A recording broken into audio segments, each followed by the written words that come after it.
What was it like in the theater, that moment when the credits roll? Because this film, there's so much weight there. A lot of emotion in the theater. We're finding that as we share the film around the world.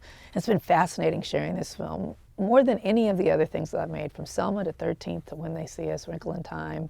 You know, folks interact with those films on a very, a level, like, this is historic and this is important and it's good for me to know and it's emotional. The reactions have been deeply personal, because it deals with grief, it deals with dehumanization, it deals with different aspects of our history that seem to be hitting people in a heart space. And so usually after the screening I can hear sniffles, and I see people hugging one another. I see people, just contemplating what they've seen in a different way than my other work. Hitting people in their heart space, the way you opened up that heart space for this book, which people could see as something that was academic, is you decided to use Isabel's journey as the vehicle.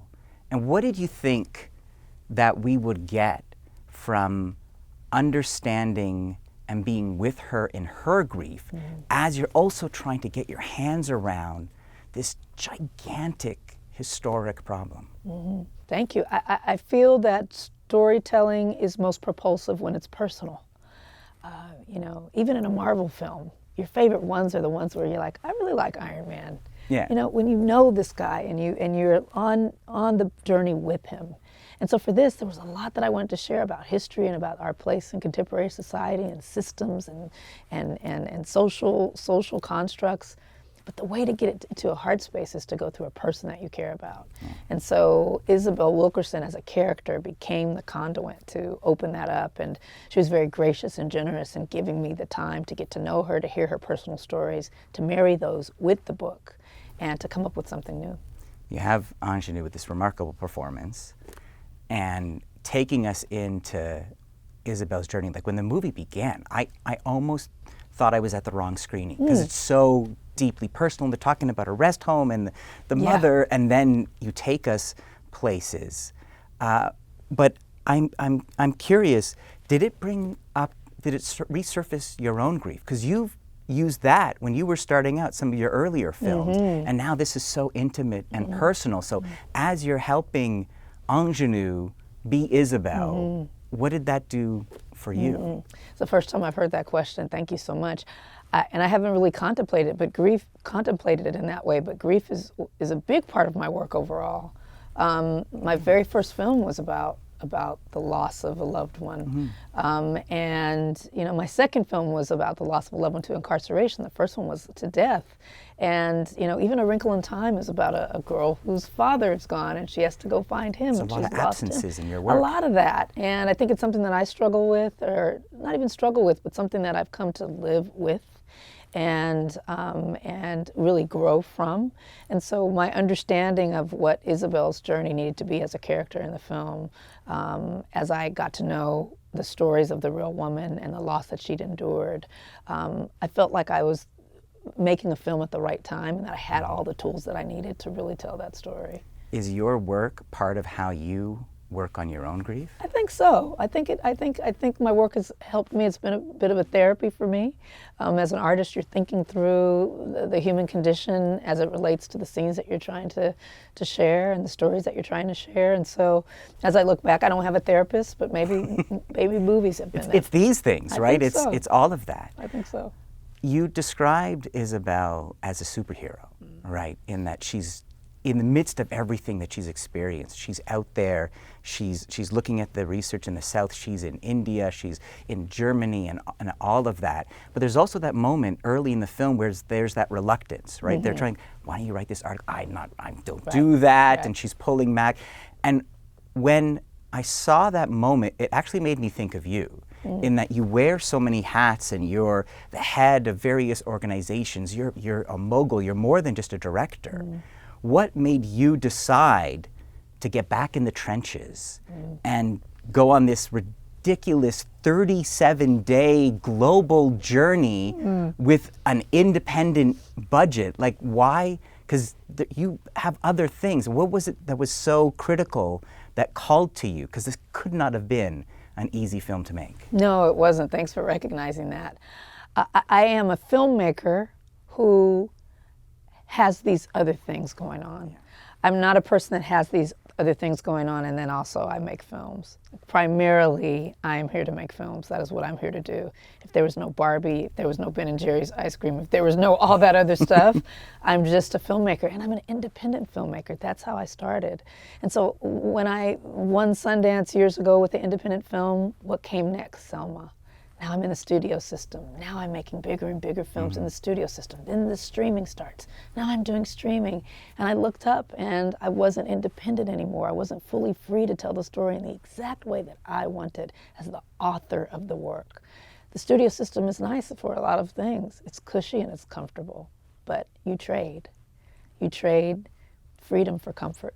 And I was interested in being fully free and being able to say and express exactly what I wanted to with this film. And in order to do that, I had to put on my backpack and get out in the world and shoot this thing in 37 days in 3 countries. And I had a ball. Was there any trepidation? No. No? No. I see your eyes shining. No. Like this is what you wait for, right? Yeah, this is what you wait for. I loved it. But what was it about what Isabel explored? Like, yeah, I understand, you didn't crack open that book right away. Yeah. You took your time, but obviously there was a moment, because you've already done so much in your work looking at racism, looking at how it divides, looking at the work that needs to be done in so many different facets.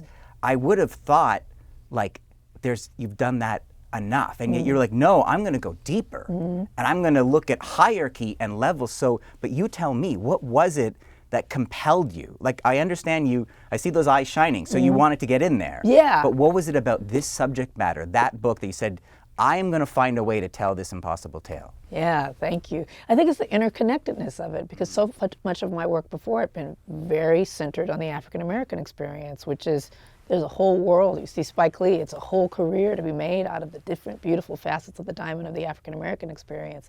This one, though, connected our experience to the experiences of others in different times, in different places around the world. And that was a mind blower for me, and I wanted more people to know about that. How are we connected to Nazi Germany? How are we connected to the caste system in India and other systems where folks are put on a scale of human dignity? And how does that fit into what we're experiencing right now? And the loss and the trauma of that is really a grief that we all experience, but we're not even calling it by a name. If we're separated in any way, if we think that we're better or less than other people, that is a trauma that we're carrying that is very much like a death that's gone unacknowledged. And so I saw parallels within that in what I could try to contribute to the story, to the nonfiction book, to the stories that Isabel Wilkerson told me in my research, and through just the way that I feel at this time in human history. It's a chaotic time, and I think we need organizing principles and common language. Yeah, and I guess you see there are some answers there, at least a better way of understanding how we do this to ourselves and those, humanity at large. But in those hierarchies and in the examples, I did notice you mentioned Palestine, and that's a loaded topic, but you put it in there intently. Why did that need to be in your film? We talk about one of our huge storylines is the love story between a man who was registered in the Nazi Party and a Jewish woman that he was in love with. That's how Isabel Wilkerson opens her book. And so we follow the story of August and Irma, a real couple, and the full trajectory of that story. In the film, a scholar, Suraj Yange, who's a real doctor who's in the film, real PhD, talks about oppression, how it touches different kinds of people in different parts of the world. And so these stories and these perspectives are all in the melting pot that is in the film. And that's why the film itself says everything that I want to say about what we're experiencing in this time politically. All of my hopes and dreams for justice and dignity for all are embedded in this film in different ways through the perspectives of different people. But the Middle East and Israel and Palestine It's is such in a there. hot button topic, Yeah. so why include that? Oh, the film was made before this conflict happened, before the conflict exploded. We debuted the film in Venice on September 6th.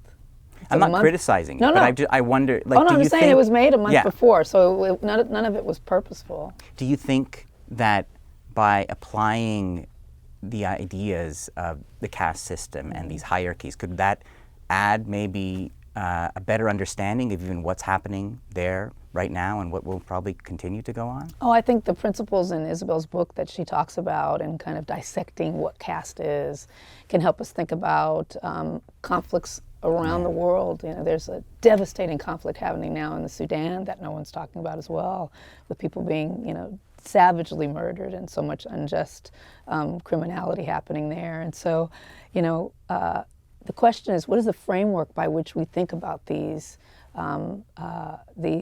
ways in which we are dealing with human hierarchy? That's what caste is. Was Isabel ever on set? I wonder if you... No. Really? No. And was she reluctant to become your main character in a way? No, when I had to pitch her in order to secure the rights to the book, and so that was my pitch, that was my idea, that was my angle. That, you know, she had so many beautiful stories within the book that are a nonfiction book, and that I felt like we needed a character with a beating heart that we could become very close to, that would take us through history, and so I'm grateful that she said yes. There's a moment where you're kind of pulling together the various examples that she's showing us. We're in India, we're in Nazi Germany, we're seeing the women up against the wall and children being torn away. We're seeing the untouchables in the sewage, and it just cracked me wide open. It is such a powerful moment.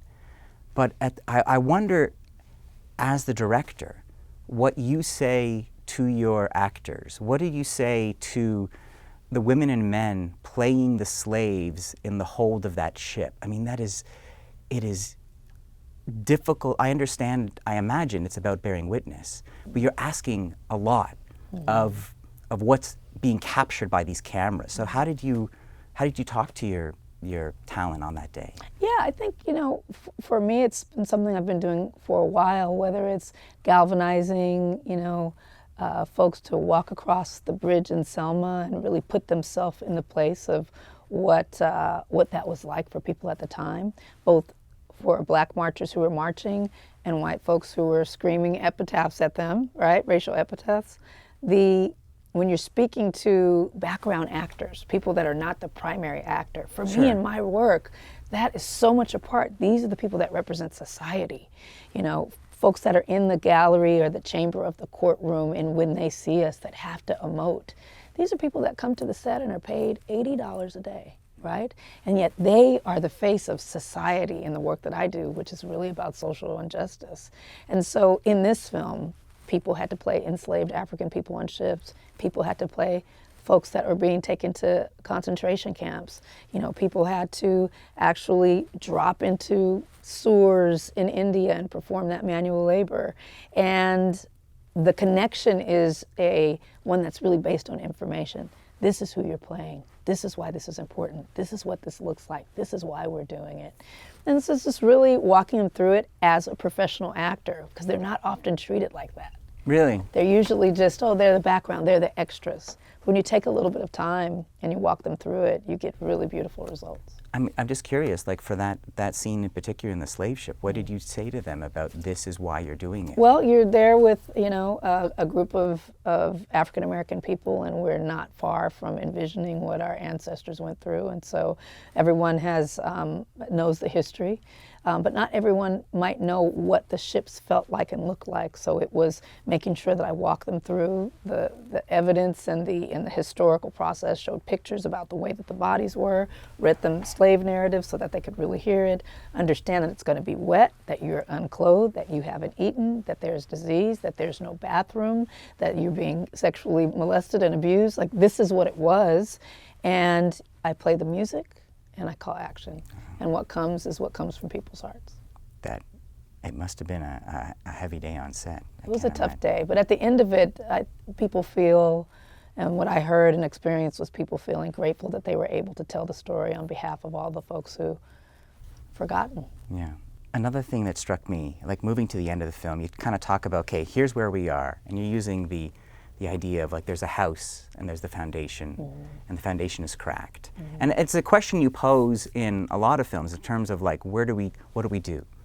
Now we're looking at the disarray. Now we're looking at the cracks. Where do we go next? But I wonder if there's an answer in that really interesting scene where the house is flooded and the guy in the Trump cap comes, Nick Offerman, of course, comes to give a look, and you're showing us the cap, and the cap is like, it's a warning, and you're wondering where that's going to go. And then that scene zags a little, and she asks about him and his parents, and suddenly things change. Do you think, I don't know, is there a way forward there in that moment where they kind of recognize each other? You know, this is a story that Isabel Wilkerson shares in her book, an experience that she had that I just tried to render the experience as authentically as I could.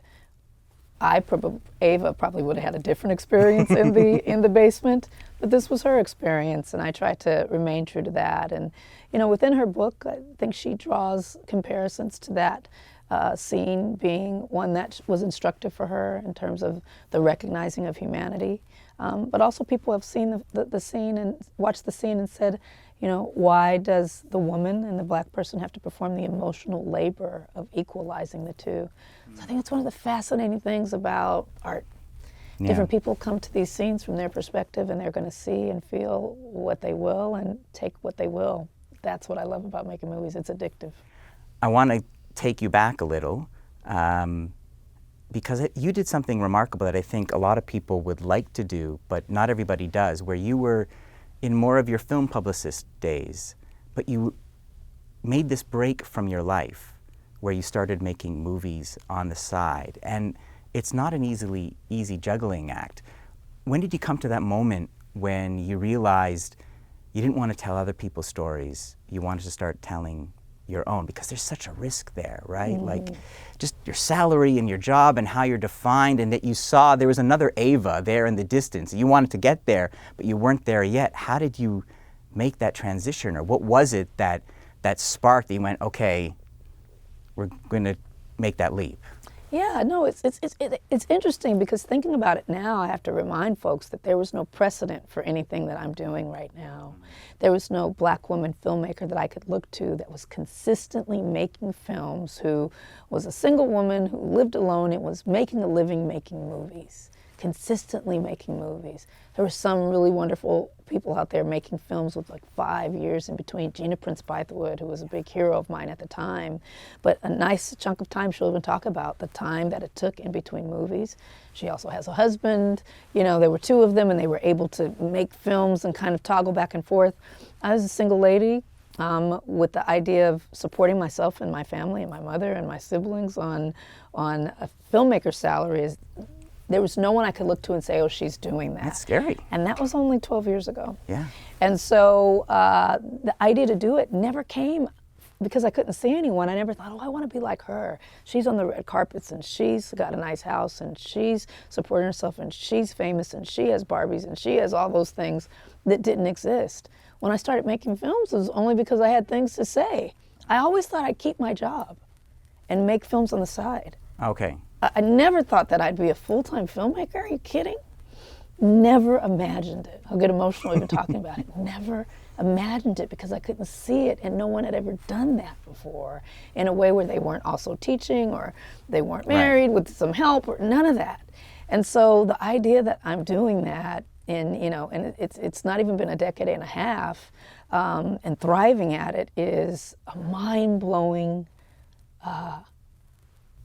reality that I sometimes still have to pinch myself. There's still that disbelief. Yeah, it is. I'm in disbelief when I just walk into a theater and there are people there, and I'm not playing with you.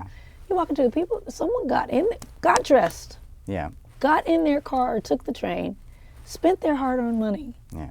Movie tickets are expensive. To come and sit and see something that came from your head and your heart. Your vision, your words on that white page. If you walk into a theater and you don't feel in awe of that, then you should rethink what you're doing. Is it changing? Are there more Avas in the world now that can follow in your footsteps, in part because of the work that you're doing, but in part because of changes we're seeing in the industry? Yeah, I think so. There's a wonderful woman right now that has a film that's a big Marvel film. I think it's called The Marvels, Nia Caste. I saw it. You've got 3 black women who made gorgeous independent films that were on the independent film festival circuit. 3 independent films where usually you're seeing one that breaks out.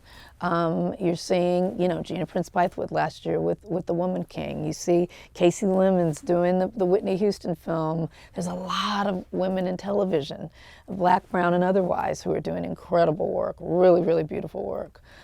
So it's changing, it's slow, but we can't sit here and say, nothing's changed and be grumpy about it. We can be fussy, and you can be grumpy, but you have to acknowledge that there have been steps taken and we are moving forward. It's interesting what you said, that what made you didn't even make the transition, you just started doing both. But it still is, at the end of the day, from the very beginning to Origin, you have things you want to say, right? So that is, I guess, there's that moment where something bubbles up and you, like, this is my next thing. Yeah, it calls to me because we have to work on it. I'm in a privileged position where I get to choose what I work on. Yeah.